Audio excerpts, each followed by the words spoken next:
Good afternoon. This is Wang Yang with China Global Television Network, and now I'm standing inside the media center for the 2020 China's two sessions, and the two sessions is China's top political meeting annually. The two sessions means the China's National Congress and the China's People's Political Consultative Conference. And in about 40 minutes, we about to watch the beginning of the CPPCC session in 2020, which actually got delayed for 3 months for the coronavirus pandemic. About more than 2,000 CPPCC members will gather in the Great Hall of the People to have the opening ceremony, but we are here in the media center, which is actually miles away from the Great Hall of the People, for the purpose of keep the virus out of both places. And maybe if you watch this from outside China, maybe you're not very familiar with all those members of the CPPCC. Well, I name a few for your knowledge, like the famous film star Jackie Chan and Yang Ming, the former basketballer and now the chairman of Chinese Basketball Association, and also Robin Li, who is the founder of the Chinese search engine BeiDou. They are all the members of the CPPCC, and this meeting, its purpose is to provide the insights for the Chinese government as well as the legislature affairs. This is the media center. Actually, I've been here for multiple times over the past few years during my time of covering the two sessions event, and for this year, for the obvious reason, this place is definitely quieter than before, because not all the reporters who used to be able to register with the two sessions event can come this year. Actually, it's been announced prior to the two sessions that a lot of reporters coming outside from China due to the travel restriction. This year, they cannot access to the meeting. They cannot come to this place standing next to me to cover the same event. That makes us even more important, because we are the media organizations who are allowed to get into this place to bring you all the key updates on the event. And maybe we can show around a little bit this building. The media center is located in the west end of Beijing. Normally, in the normal time, you would expect all those areas now empty spaces. They would be occupied by reporters and a cameraman vying to get the latest update on the two sessions.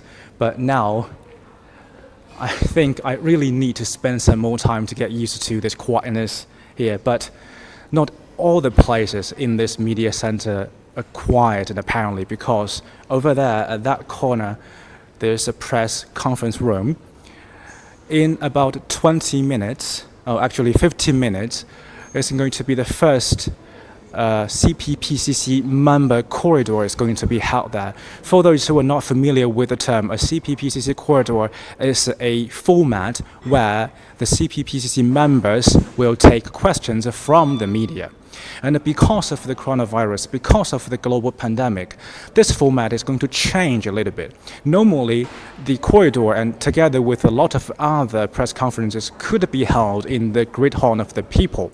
But this time, the officials and the lawmakers and the CPPCC members will take questions sitting in the Great Hall of the People, while the reporters, such as me and my cameraman and my fellow reporters upstairs, sitting and waiting here in separate places. And now maybe we can move a little bit to show. Actually, there is a big screen over there. You see, actually it teaches the screen that it teaches you how to make sure the necessary hygiene, and when you use hand sanitizer with alcohol, you need to pay extra attention to the problem of fire. Well, in about 14 minutes, the first CPP's corridor will be held, and I'll give you a little bit of background information of this time. for the CPPCC this time. We know that in China, the number of confirmed cases of COVID-19 actually has been stabilizing over the past few months. But that doesn't exclude China from the shadow of the virus. Why? Because over the past few months, over the past month, there have been some regional outbreaks of the COVID-19 in northeast China, for example, and they have been controlled quickly. But still, that is a testament to the ordinary people's life here in this country, in the world's second largest economy. That's, at least for now, we have no idea when we can live as normal as prior to the pandemic. And that's why we are going to expect the coronavirus is going to be a recurring subject during the 2 sessions this year, which are going to last about a week. Normally, the 2 sessions in China last for at least 12 days, but because of the pandemic, because of the shadow of the virus, it's been cut short for a week. That means we're going to have a very tight schedule because we need to put a lot of coverage, a lot of legislative events into that 1 week. And I believe we're going to be fairly busy. Well, just to name a few things about this event. For example, we know that coronavirus is a very, very important issue because it costs human lives. So we expect, and actually we've already seen quite a few CPPCC member proposals in relation to the coronavirus. For example, a lot of CPPCC members who are from the medical background, they already proposed that because, well, as have been seen across the world, the coronavirus has taken nearly all the countries in the world by surprise.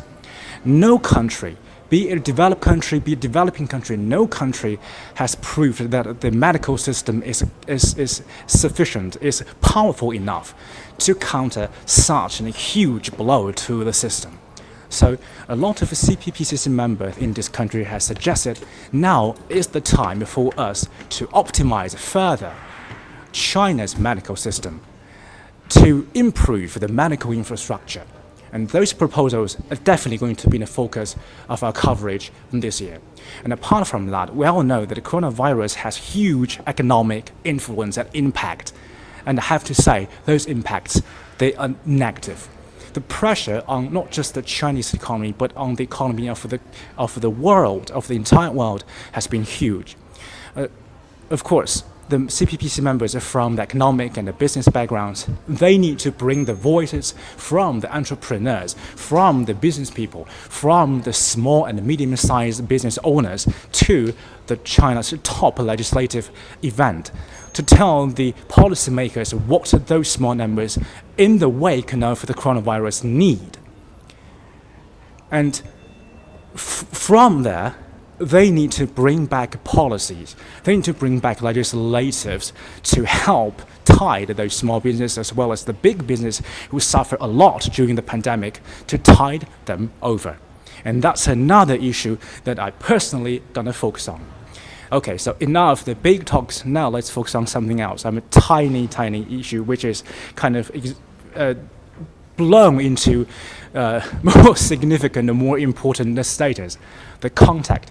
We know that in a space like this, in a closed space this, later I'm about to enter that press conference zone and I'm going to put up my mask. But apart from that, the other precautions measures I need to take, including contactless. So this filming, actually this can be done in a more, well, technologically advanced way, and my colleague Wang Yang is going to demonstrate you that this time for this event, the CGTN, the China Global Television Network, in order to do a live stream within this venue, we have something special. Up to. Thank you. Hello there, I'm Wang Yang from CGTN, and I'm at the media center for the press conference of this year's CPPCC. And this year's session is a little bit different from previous ones due to COVID-19. The date was postponed from March to May, and the session will also be shortened, but don't worry about the whole process because technology brings the session closer to the public. such as this contactless eyeglass. Would you please show me? Thank you. Yes, a little bit mask and oh, oops, sorry, and just like this, and I'm gonna try this to show how it works from this now on.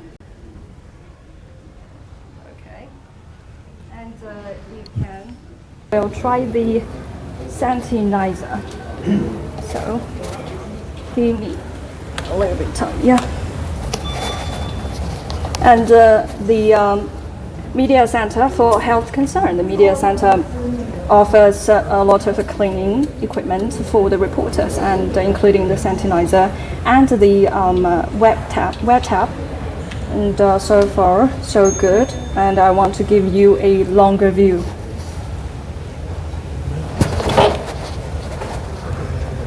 Great.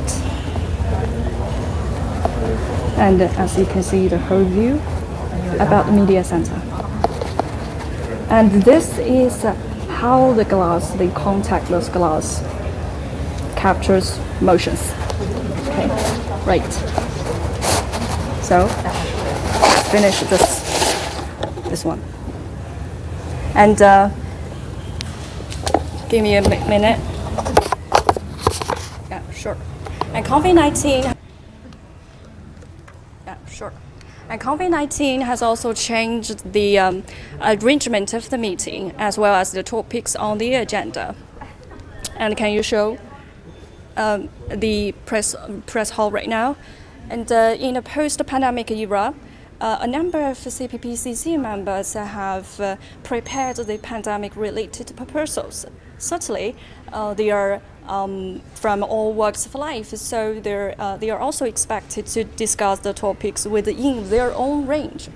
For reporters, we certainly have some respect to focus. So I would like to have a quick chat with my colleagues to tell who is covering this year's CPPCC. Let's go. Hey, Charles. How are you doing? Great. Yeah, thank you. Should I keep this on or not?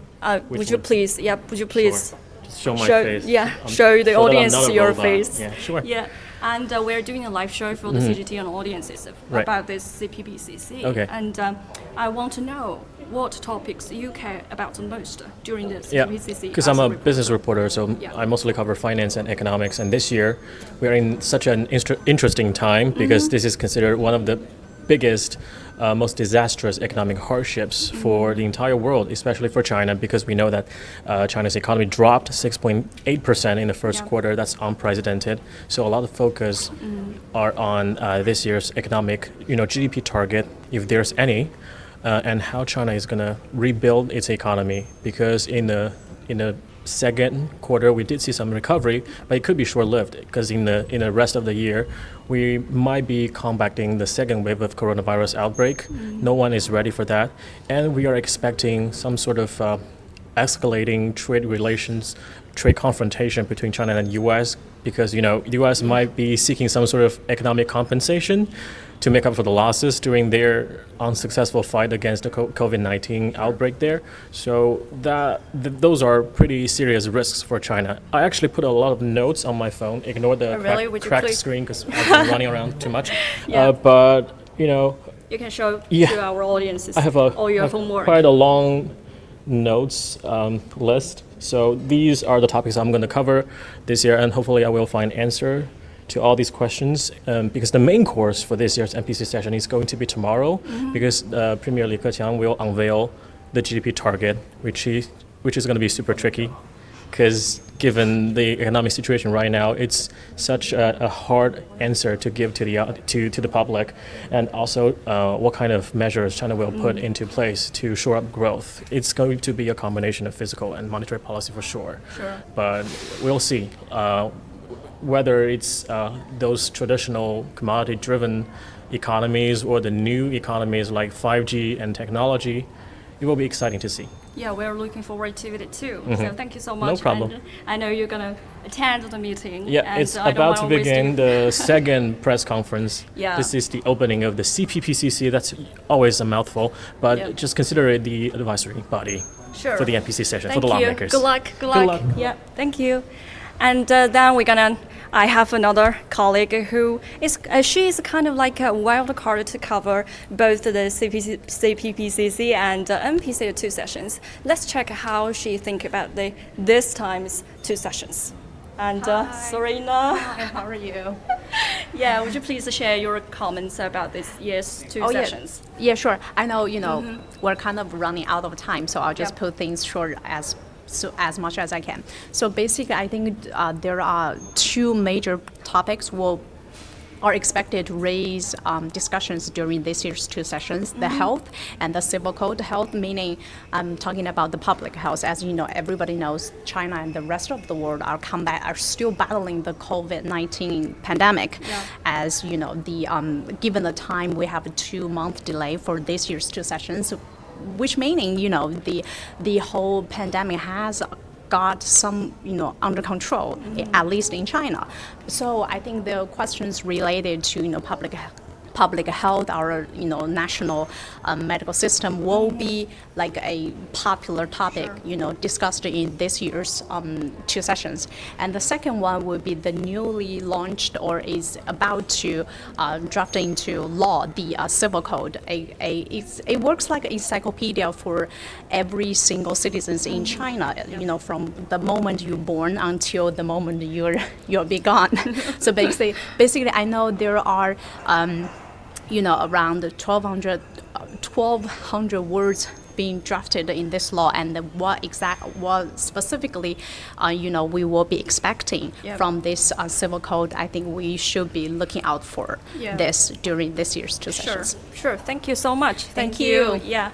And neither the body of the state power nor the and no, the CPPCC serves as an advisory committee for the National People's Congress, which is maybe seems not so powerful, but with the internet and mobile sharing the public with the social media distributions, the CPPCC has potential power to shape the public opinion. So we're gonna. This is our live show, and we're gonna continue to focus on the passage of the CPPCC members. And if you wanna have more messages and information from the sessions, do stay tuned with the CGTN and see you around. Yeah.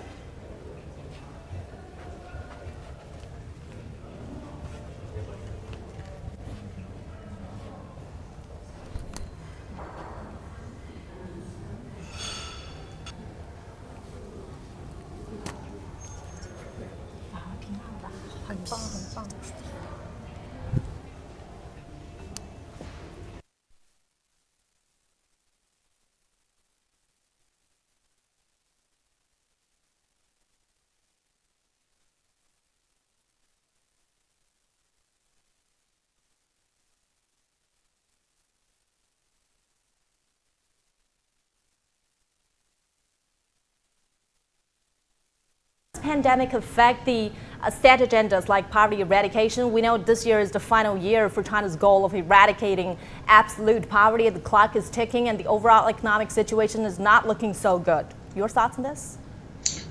Yes, poverty alleviation requires more resources, particularly economic resources, and we are facing tougher challenges because this is the final year. We want to eradicate the extreme poverty out of China. So when economy got hard hit, by a negative 6.8% during the first quarter of the year. So it's going to be a tougher challenge. But having said that, China has been making efforts from all walks of life. The Chinese unique way of sisterhood between coastal cities versus the inland cities, and also the recent program blueprint that is being rolled out to further develop western part of China, which is very inspiring. And by providing better connectivity through the infrastructure,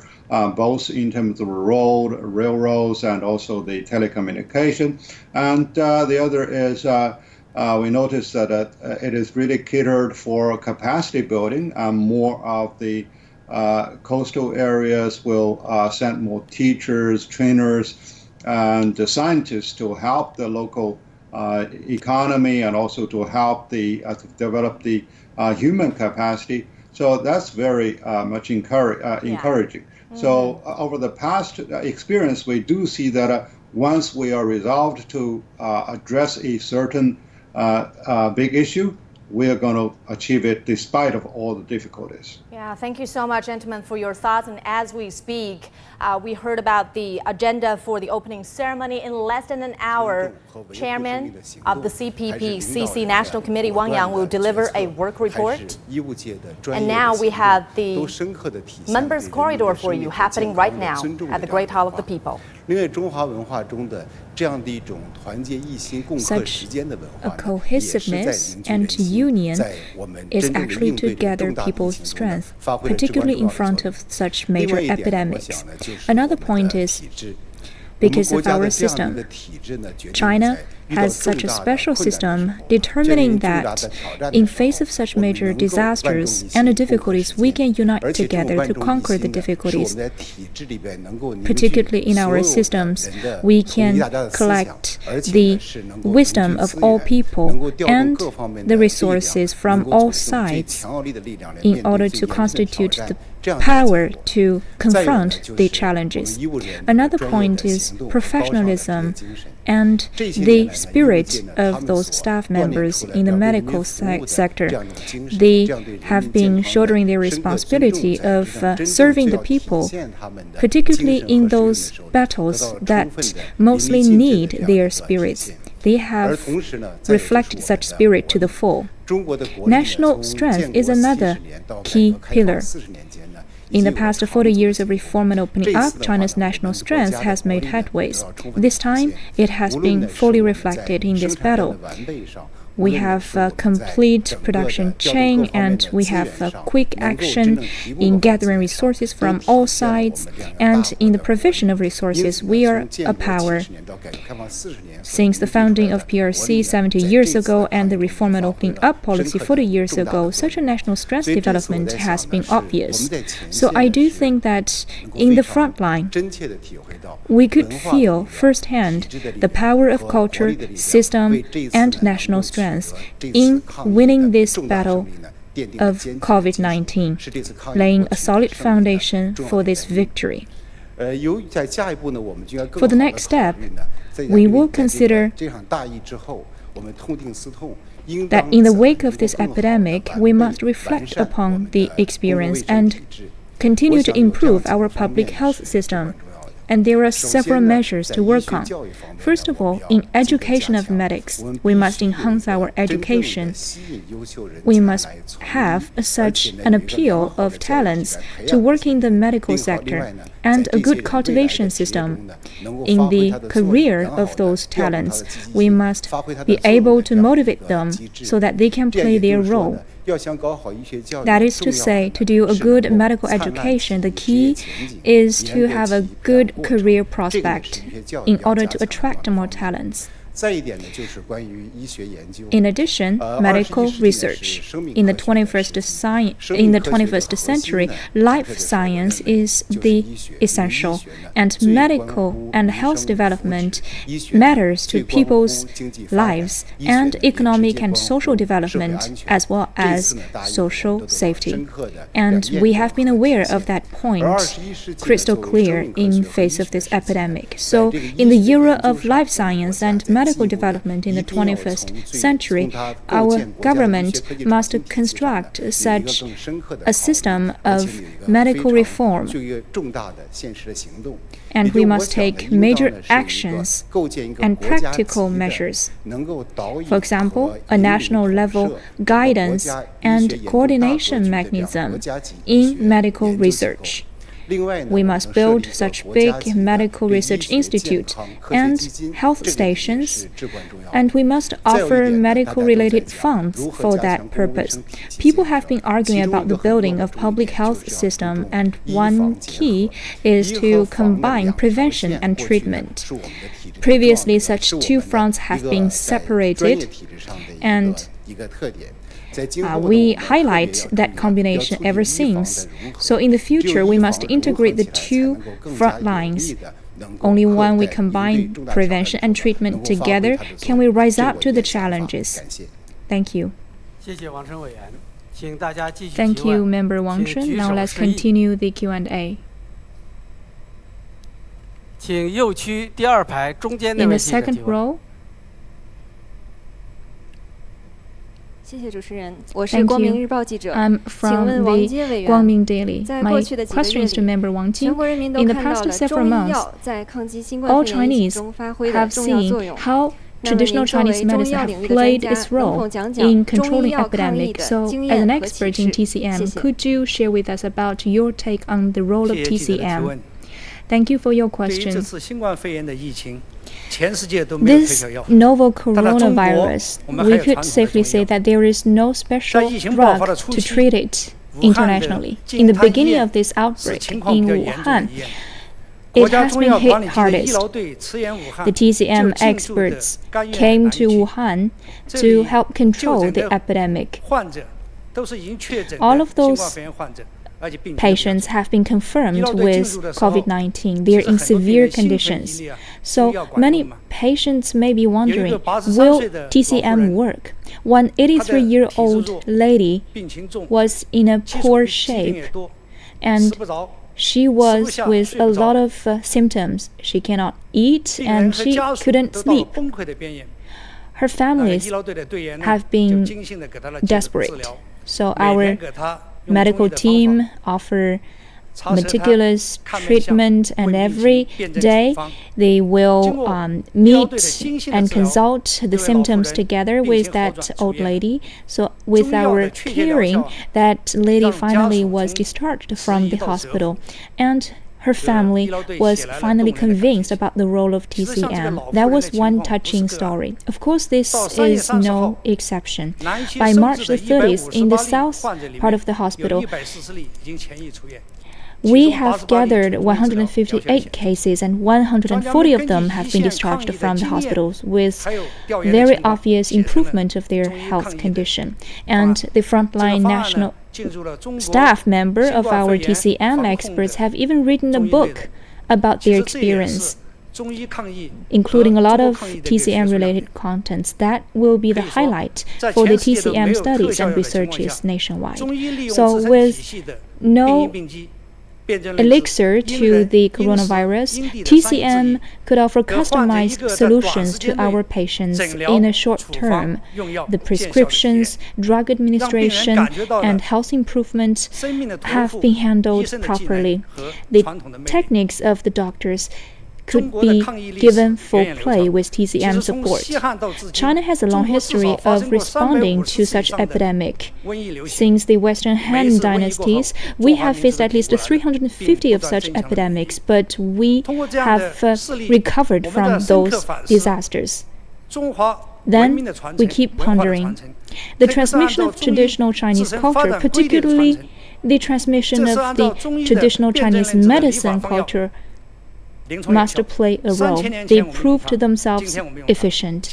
We started TCM 3,000 years ago, and we are still using TCM. Such a trend will be continued. We also think about the transmission of TCM spirit. Previously, the prescription and cooking the drugs took a long time, but now everything changes. It goes more intelligent and smart. After treatment and diagnosis, they could drink the TCM very quickly, even with less than 1 minute of cooking. So I think the essence of TCM must be innovated and continued so that TCM could play a bigger role. Thank you. Thank you, Member Wang Jing. In controlling the epidemic, TCM plays a big difference.